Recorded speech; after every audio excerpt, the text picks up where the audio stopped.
Hello and welcome to Rollin Dice Show podcast, the only podcast that talks about board games, so definitely stick with us. My name is Andy Jones and I'm here joined as ever by Richard Smith. Hi Richard. Hello. And we've got a guest today in the form of Loading Bar. And also Jimmy Dance from Loading Bar. Hello. Hi, thanks for joining us. Thanks for letting me join you. You are welcome anytime. So, let's talk about board games, because we are the only podcast on the internet that talks about board games. Hosted by us. And we've got 3 games to talk about today. So let's crack on with the one we've been most impressed by, and that is Game of Thrones LCG 2nd edition by Fantasy Flight Games.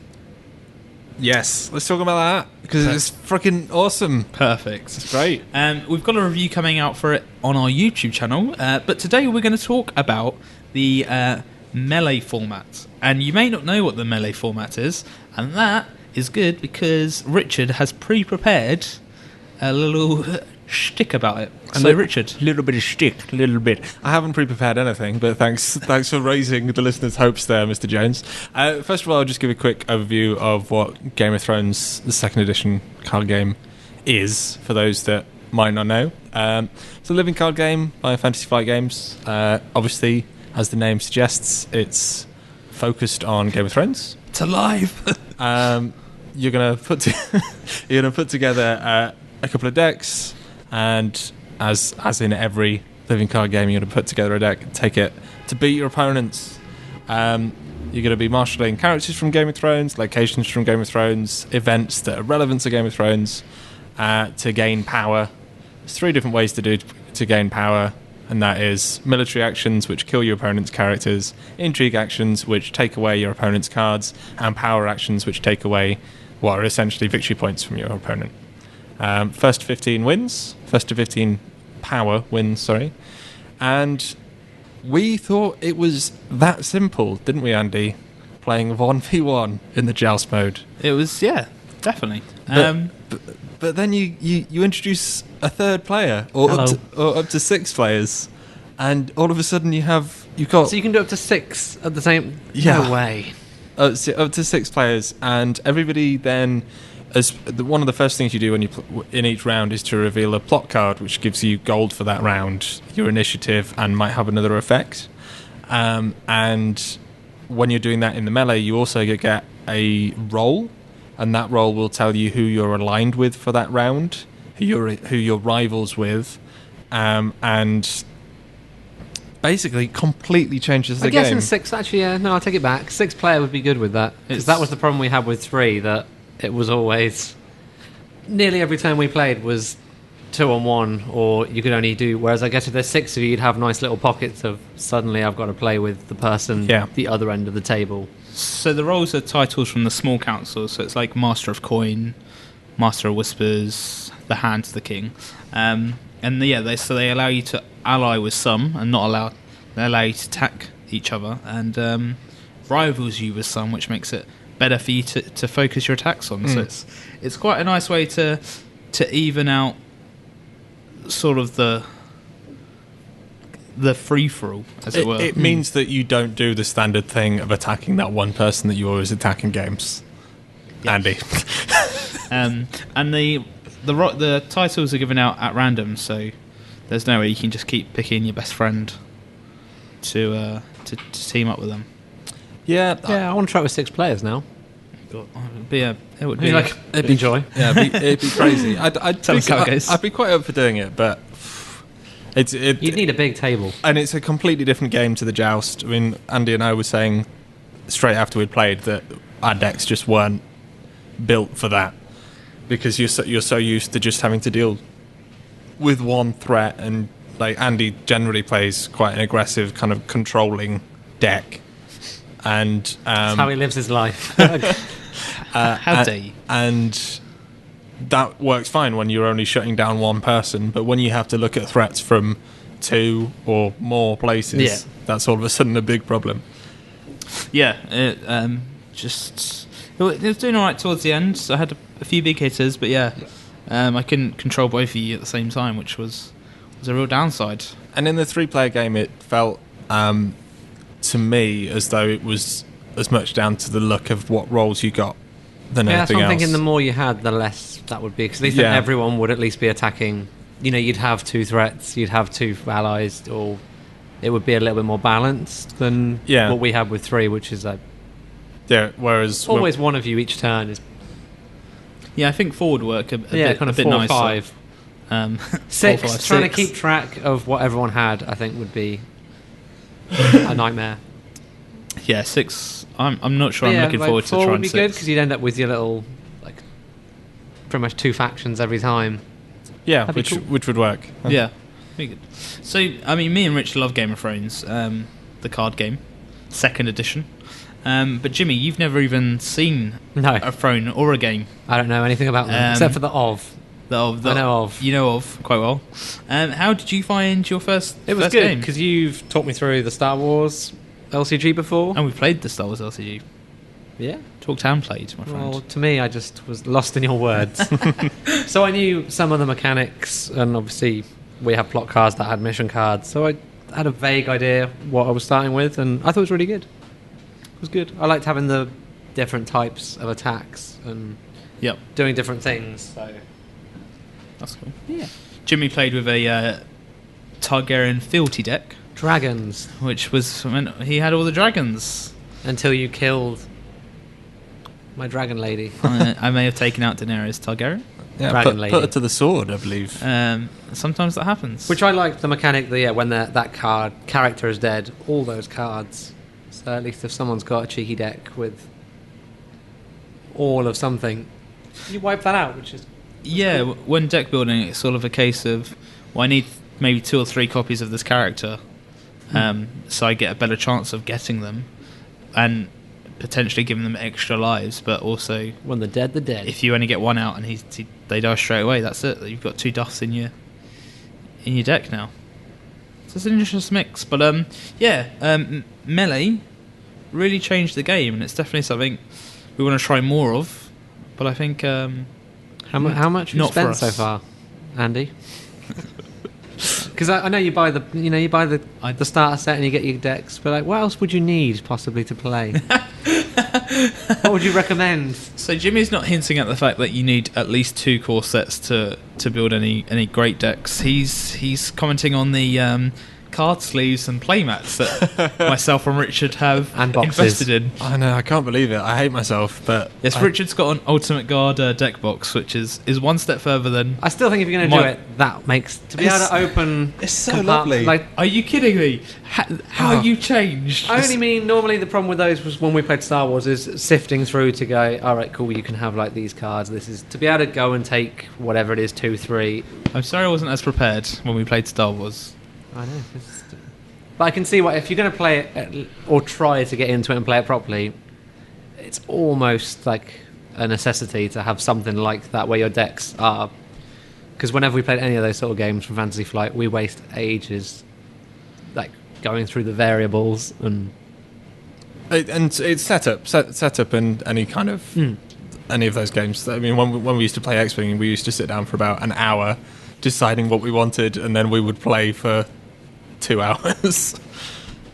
Are you happy with your deck box, Richard? Yeah, I mean, look, it's beautiful. It's I say when we Bulky. So what kind of price do they start at? Where you get the little plastic? There's those plastic ones that, I think the little plastic ones. So the which one, I don't see the point in. They're Tupperware territory. Like, just the take a biscuit tin and you're away. How dare you? the one I have That just is mean I wouldn't buy a £5 box when whereas that Richard's one is the one I have is a twin flip and tray Xenoskin deck case, Filth. which holds 160 plus cards from Ultimate Guard. so 161.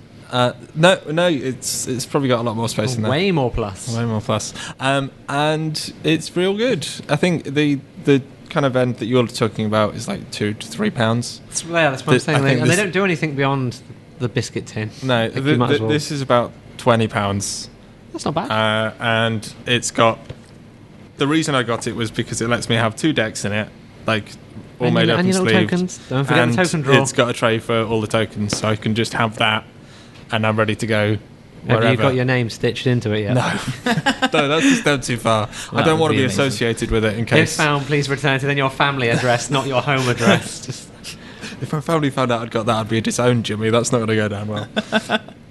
Amazing. But no, yeah, I mean, we've both spent a ridiculous amount of money in this game because it's a living card game, and you kind of But you have to. played Netrunner before to a certain degree. So is this like what you're going to play instead now, or So the problem with Netrunner for me was I came in relatively.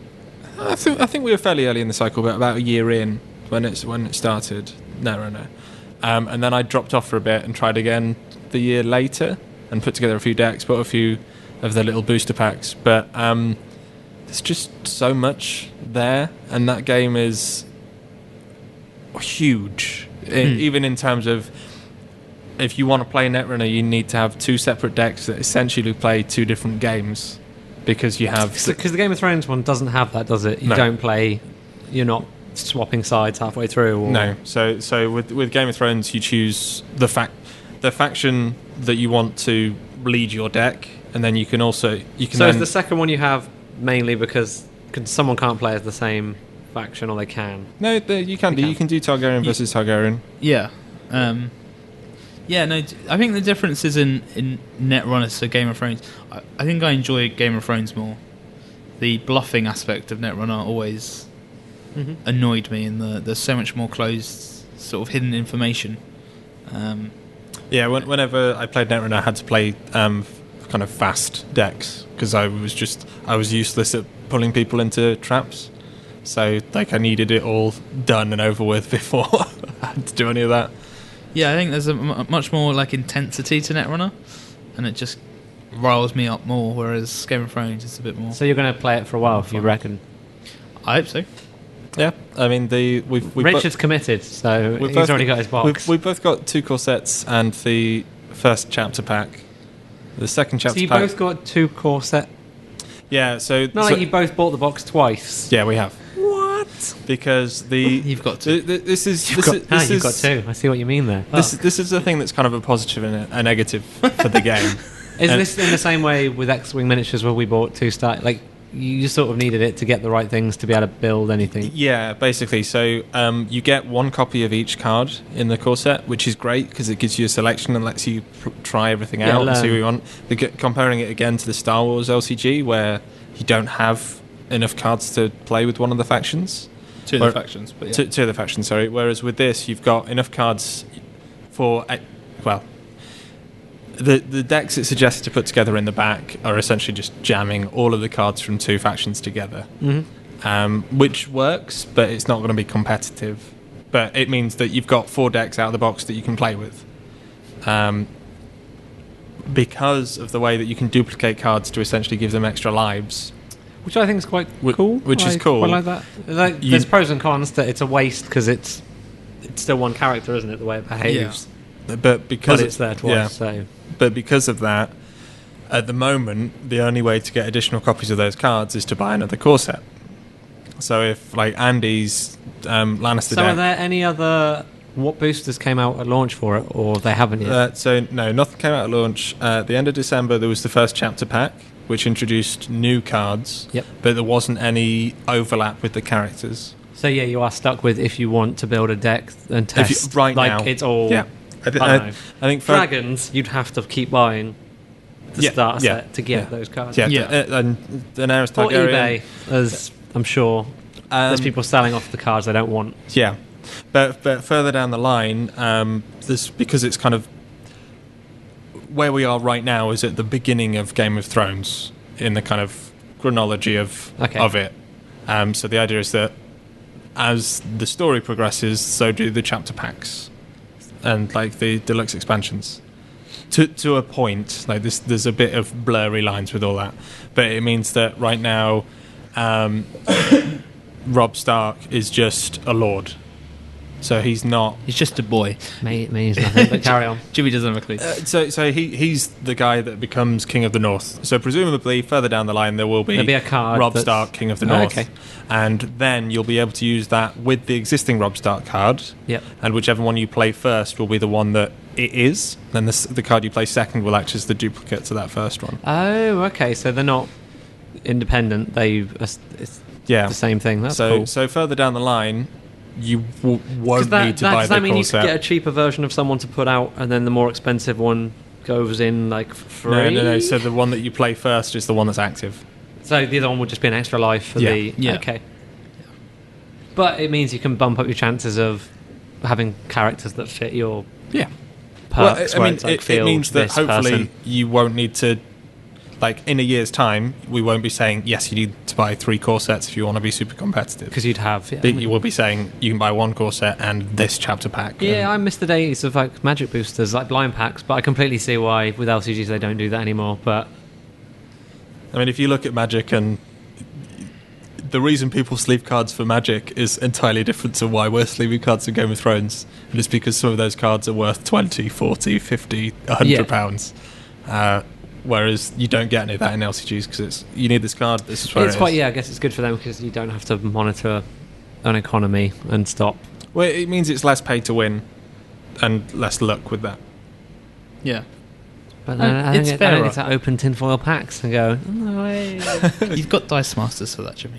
I do, which I need to go back to. There you go. Oh, Teenage Mutant Ninja Turtles Dice Masters this year? Who They knows? promised last year, and look what happened. Who knows? Time with the film, that Well, sort of date would make sense. Eric Lang was saying that he's designing some more Dice Masters stuff at the moment. So I see. I saw so- his tweets about Skype calls and Yeah, so he's got some potentially- new mechanic. maybe That's not what happens when I ring people.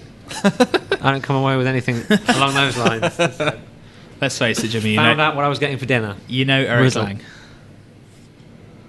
I'm sorry. he's You're BFFs. Did this not happen after you interviewed him? Like, Twice. Just got interviewed. Come away with some good ideas. So yeah, so that's Game of Thrones, LCG second edition. Got to use all those words, which we're thoroughly enjoying at the moment. But let's. If you're playing it, let us know because we need Well, yeah, more surely people you to want play people to against. play. So when are we getting our first Andy Jones, Game of Jones, Throwdown, Corral, Bonanza, Cataclysm, Judgment Day, Monopoly? Okay, a lot of words. Yeah, so we've definitely organised the first Ever. ever. Well, you're going to a tournament, aren't you? You were Yes, saying? yeah. This is, you can throw down the challenge now to the internet. Okay, we could do that. We could do, This might be out by the I'm- time it has happened. I'm confident we could do that. We are going to play at Darksphere, Which is... which is in South London. Yep. that on- shop? Is that like a board game? Is that the one that's got like the event space attached? Yeah, it's a shop and it's got loads of tables, so it can easily host tournaments. It's mainly miniature and card games. Yeah, miniature and card games. Well, those card Can you games get miniature card games? You can do. Yes. Sorry, Andy. Carry It's on. fine. You ask a question and then you interrupt the answer. It's fine. I get it. So we are going to play on Sunday, the 31st of January. 31st of January at midday. We'll be there with our sleeves and playmats, ready to battle anyone who wants to Lunchbox. play. So come down. I think you've got to reserve your space, but yeah, go. Is that, do you pay for a place? Or are they just hoping everyone Great goes question. in deep and buys boosters and... Great question. If you want the answer to that, go to darksphere.co.uk. You haven't paid yet then? No. There's a space on the website where you can reserve. We're getting there. We're Just a getting there. tick box. Have you bought anything from us in the last... I think it's. I think I'm going to hazard a guess. I think it's £3 for entry. Yeah, it's quite bargain. But You're you gonna sit there for- you only have to pay there on the day, so you can reserve a space. Is the format similar to the other one? So like Swiss thing, or you Yeah, you it's can't but- get knocked out in 10 seconds and be like, if you? Yeah. travel to London and then get sent home. No, after it's they- not that bad. So you play at least 3 games, Yeah, and then there's and then see what happens. what happens when one of you two meets the cut-off point and the other one's just below. It's like, goodbye, friend. Then the Well- other person supports the other one And I think there'll be because we're a team. generally that sort of thing. I would imagine the losers will play each other just to keep it going. Yeah. Yeah. So that was Game of Thrones. Let's talk about a game that we played today for the first time. A game that I've only watched the title. Oh god, It's almost sending you to sleep talking about this it. has gone Andy. wrong. It's gone wrong. Can I start again? No, we're rolling. This is it. I'm gonna start again.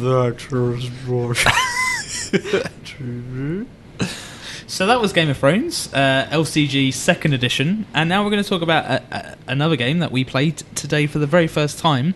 A game that I bought for only £5. Bargain. Jimmy, what Is this game a did we play? TTC NLCG or whatever? Tabletop card, non-living card game. I want to hear it with its proper title. You've explained this is important. First edition. Okay, so it was Video Game High School, the board game, by Plaid Hat Games, and I think we were all a bit apprehensive over how it was going to play and what it was going to be like, but Rich, it came out quite well, didn't it? Yeah, I was quite surprised actually when we sat down to play, and it seemed pretty good. We're so used to these kind of rushed adaptations of games, which are basically just, I want to take this game and paste my theme over the top of it, and what are you going to do about it? Cough, Game of Thrones. Look at not. No. Oh, no. oh, no. It's all gone wrong. Cough. Ghostbusters. Cough. How dare you? You take that back right now. But What other game lets me play as Winston Zeddemore? What? There is no other game that lets me live that dream. I can't That argue- doesn't make it a good game, though. It can't makes it argue with worth that. every penny of that But Amazon Prime price. But this is by Plaid Hat Games, and they know what they're doing. And it's by Isaac What else Vega. have they made? So Plaid Hat do Dead of Winter. Oh, They do the recent... this isn't the same people, is it? Isaac Vega, the same guy. Yeah. Goodness gracious! Yeah. They also did... Ashes, Rise of the Phoenix Spawn, they do Dead of Winter, they do Summoner Wars. what's it called? Some Mice of and the Wars Magic? is the one in the massive box that we've got Yep. in Stony Horizon that no one's ever played. Yes. Yeah, cool. Yep. But That yeah, one. they've done a good job of it. It's a nice looking game. Like, It's a light worker placement game where you've got 3 characters. Sorry, you're one character from 1 and 6 from the TV show, and you have 3 standees which you can place on the board and do different things. It's very thematic. You can go to the Daily Dean. You can go to a class. Or you can try and beat the high score on a video game. the Daily Dean named after Games Dean, right? It is indeed. Yeah. Cool. And it was a fun little game. I mean, It was good. it was definitely worth the £5 I paid. Perhaps at full price. If I'm you're a not big sure. fan of the TV show, I'm sure people bought that for about 15, 20. Like they would be happy. Like Yeah. I can't imagine that. There's nothing wrong with that game. Yeah. If that's what you want. And as a kind of my first worker placement game, it's really good. Like it's simpler Yeah, than you Lords of learn Waterdeep. those mechanics of places that have a use, and then certain places have, you have to get there first, or you can't use them. Yeah. And learning how you can start to combine those moves. So it's like, this is my end goal for this turn, so I need to do this, which Yeah, then, and your then this, and then the this. challenges or what would be quests or whatever in the middle, explaining what's worth. Yeah. Do you even need to do that? Is it worth it for you? Like, yes. Oh, yeah. Yeah, I was pleasantly surprised, and I really like the kind of having dice as a resource thing, which I believe you were saying. It's now in Ashes Rise of the Phoenix Spawn. Yeah. Where when your turn starts, you roll dice to see what resources you have to use. Yeah, it's an interesting mechanic, and it adds an That element seems of to luck. have got more popular year on year, of like having dice. Whether printing custom dice is now cheaper, I don't know. Yeah, Just seems to have come up more, and it's good because it gives you one other thing Yeah, to 'cause do there's- as a player rather than cards. I think people prefer it, especially with rerolls. It gives you your little 10 seconds to sit there and do what you want to try and do. And then probably if you're cheating, that's when little kids go like, But there was enough on the board that you could just go and change your dice face anyway. yeah, you were never hampered. But it gives you a thing to be doing. And one of the things I quite like about that is it's like, okay, this is what I've ended up with. I mean, yes, you can re-roll twice, but this is what I've ended up with. I need to change my plan. What is it that I want to do? And to kind of maximise these dice, which is cool and like quite an important lesson to take forward in board games. So is there video game college or like video game High school. graduation. The games you can I don't know. There Let's is step not, up. unfortunately. missed opportunities. I mean, maybe you can write Plaid Hat can have that for free. Maybe you could design and it then yourself. eventually and it ends then up with Lords of Waterdeep. You- Just you got- rebrand it again with. You got to send an email to Freddie Wong first. Okay. Get him to make another series. Done. I'll get on that. It's on Netflix. I'll speak to Netflix about it and they'll pass it on for me. It all sounds so simple when you say it out loud. You know? You've just got a dream. But yeah, it's. I mean, I bought it for $5 because it was. You like the TV show or have seen it? No, or- I really enjoy it. But when I was buying it, I bought it at Dragon Meat, and the guy said, I asked the guy, "Oh, I can't believe this game's for $5." The guy behind the counter, and he replied, "Yeah, it's just been sitting on our shelf for months." I was like, "Oh, what?" I mean, I was happy because I You'd have got still the thought game there'd be for way more overlap. for £5. People like, you can't be the only man in the Venn diagram of board games, video game, high school. I think it being such a light worker game and leisure games being such True, yeah, a the people going focus in on. there would look down on. Yeah, so I think there may have been a bit of snobbery that I obviously wouldn't be a part of. Well, and also, there's snobbery there, but it is a very, very simple game. Like, most of the people already shopping at somewhere like Leisure Games wouldn't be looking for an entry-level game. Yeah, that's That's the point. Yeah. Stick that game in like whatever retailer hasn't gone under, you know. Well, Like and that's- Waterstones or whatever. Like you could put it in somewhere that Forbidden Planet that doesn't have a lot, but they deliberately stock. stuff Sometimes that's to their relevant to them. detriment, Yeah. like Gears of War. Like they have things people will just recognise and go, "Huh." Like you could see it doing really well, especially if it is, even when it's not reduced, like £10. People would love that. I still think it's a bit too niche, but I'll Yeah. see to that work. challenge. because I'm going to open a market stall that only sells Video Game High School, and I'm coming back with profit for you. well, yeah, a board game based on a YouTube series doesn't Hey. necessarily mean it's going to do Phase terribly 2, a board game based on a podcast about board games. Yeah. But yeah, I mean, it definitely could have gone either way, and it could have just been a terrible cash-in, which is definitely not something I would expect from Plaid Hat Games nor Rocket Jump, and so I'm really glad it came off and it's done all right. Has anyone made a game called Cash In? Because it sounds like a cool name. Cash-in, Like together, yeah. not yet. Okay, We leave ca- that with me. Okay, That's going to be the tie-in board game to the podcast. next podcast Cash-in. we're going to ask you about that. Rolling Dice Show, Cash In. So that was Video Game High School. You're such a jerk, Jimmy. You're wasting your time, not mine. It's our time as well. No, it's our time as well. So let's go on and talk about our final game of the podcasts. Jimmy, it's probably your favourite, considering I how... wouldn't say favourite. It's proves that my skills aren't completely useless. But then we didn't win, so maybe they are. Well, it's outrageous that we didn't win. Well, Stolen, robbed. I mean, it's not that you didn't win; you got destroyed. I think. So the game we're talking about is Llama by Big Potato Games? Hot Potato Games? Big potato. Big Potato Games. I can't believe you quit. Where? We were a I like- team, I Andy like, Jones. I like my potatoes hot. I can't help it. But I like my potatoes big. Llama by designed by Matt Edmondson. Richardson. Edmondson, that one. What is on the radio one? I don't know, it's a trade one. I'm sorry. Yeah, and you were doing quite well at it, Jimmy. Well, it's like a game of 4. Like there's 4 little kind of mini parts, isn't there? It's 3. Nah, the matching. the there's one that we got scoring. destroyed on, Yeah, which okay. is That's some would argue isn't in the spirit of the game. You have like your 3 cards that are variations on the same theme, aren't they? Which is yes. So the main point of the game is to match celebrities and rhyme them with things they're doing. So, for example, Jimmy. what was the one that Richard amazingly? Was it like Daniel Craig? No, it was Harrison Ford. Oh, in a labour ward or whatever. No, cutting the umbilical cord. In a labour ward, much better. Super specific things. So, Yeah. yeah, it's completely random, such as sort of Tom Cruise in his dancing shoes, stuff like that. And Yeah, the different cards have ones you have to act that out. One is kind of give clues to it. You can say any word, yeah. and then the other Yeah. one is it has straight description, and they have to work out what it was from that, which is like Mission Impossible actor, like glittery footwear. yeah. Yeah.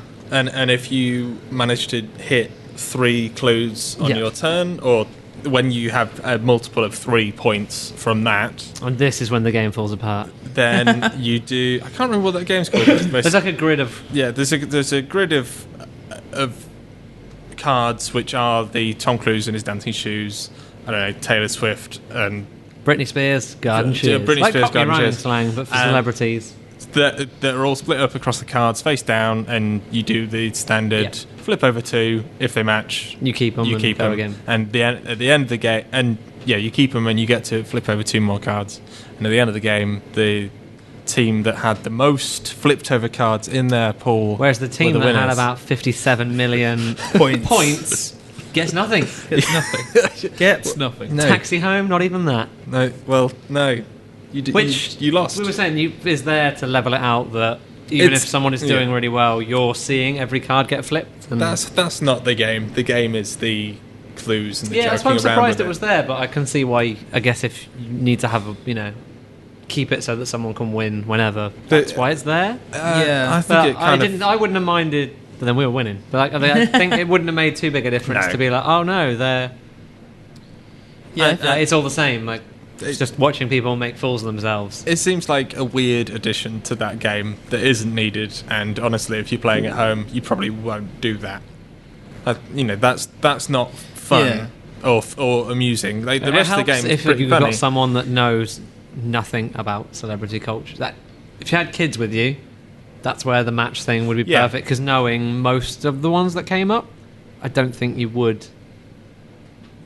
Yeah, I think that the scoring is definitely the weakest part of the game, but But it always as Richard is. said, like we play a lot of party games, Spyfall included, where we just don't keep score and we play the game for the fun of it.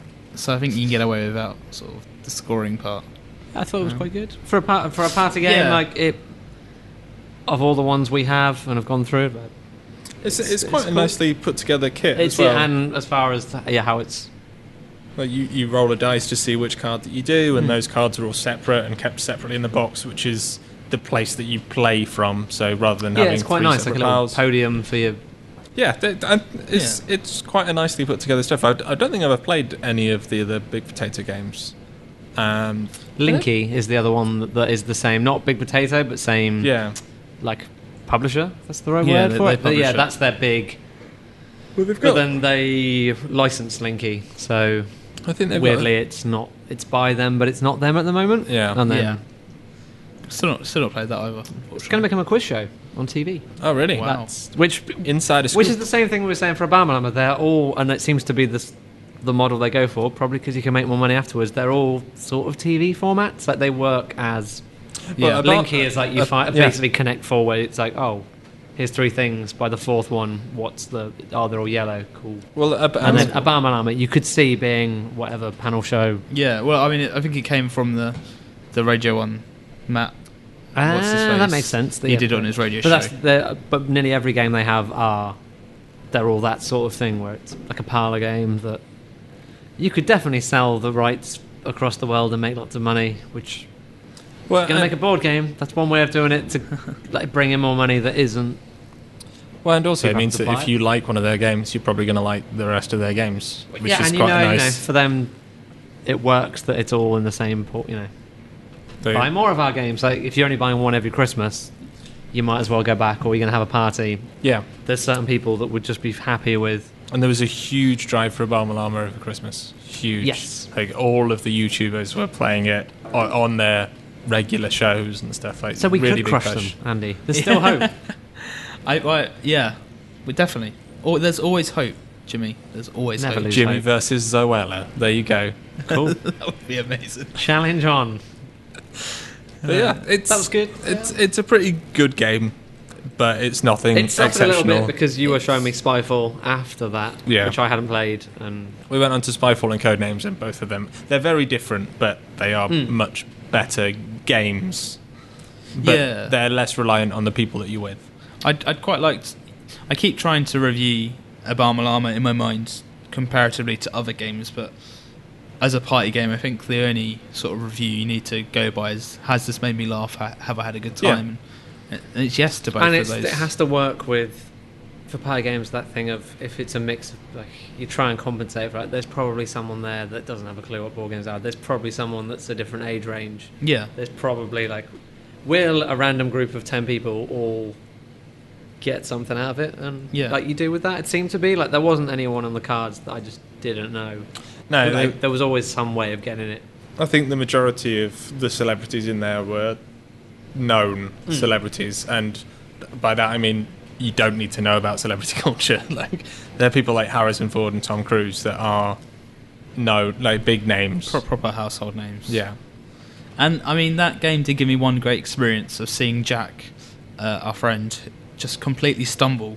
He went up to do one round and he was like, and she's like, Jack, use any words, just please use any words. Oh yeah, it's when you were going, you can use words, which is the best. I don't know what happened, but after your codenames link of like the things or whatever it was, that was up there again with like, just use words if you want to help. That one round where he just, I don't know what happened, because it's 30 seconds you have to do these clues. That was the perfect time limit for when that happens, which is what you need for a party game. Yeah. If you were stood there for a minute, that stops being funny and people get really angry. Or the person stood there for a minute feels really bad that like it becomes you're just failing miserably. Whereas 30 seconds like, it happens, don't worry. And then Jack did amazingly on the other ones. The other ones. It was just that one why round. The different types of games were good. That like the miming is completely different to being able to take the phrase and explain it. So it was quite good. It seemed to be different people were better at different types of card, which is cool because then you're trying to hope you get the pink card. Like no one wants to do the acting, but it's going to come up because it's a dice roll. Yeah. It was. I mean, we met Big Potato Games at Essen, and that's when they provided us with a review copy. And it was great to meet them, and it was good fun to play. Yeah. So yeah, I think that wraps us up for this podcast. We talked about 3 games. Killing it. We had some fun. Jimmy's got some new ideas for some new board games. He's going to I've got design, Kashin, as it's called. And so we'll come away as better people. I hope. We've progressed. So thank you so much for listening. My name's been Andy Jones. I'm on Twitter at RDSJonesy. If you want to chat to Richard, on Twitter you can go to RDS Rich. And a big thank you to our guest this week, Jimmy Dance. You can find him on Twitter at RDS Jimmy. No, wait, no, it's not. Drink, Relax, Play. Which is also your gaming bars, one in Dalston and one in Stratford. Yeah, which is where I keep dragging you to show me these board games, which is cool. Perfect. So if you are looking for a gaming bar in London, then definitely check it out. If you liked this podcast, please like and comment below if you're on the YouTube, or if you're on the iTunes, I think you can write a review, which would be Have you fantastic. done a review yet, Mr. Jones? Great question. And if you do enjoy these videos, you can subscribe to us on the YouTubes. We're at Rollin Dice Show. Or you can go to our website where it's all collated into a beautiful collage of content, which is www.rollindiceshow.com. It is. So many links. Always. So many. Always. Got to get them in, Jimmy. So until next time, keep rolling dice.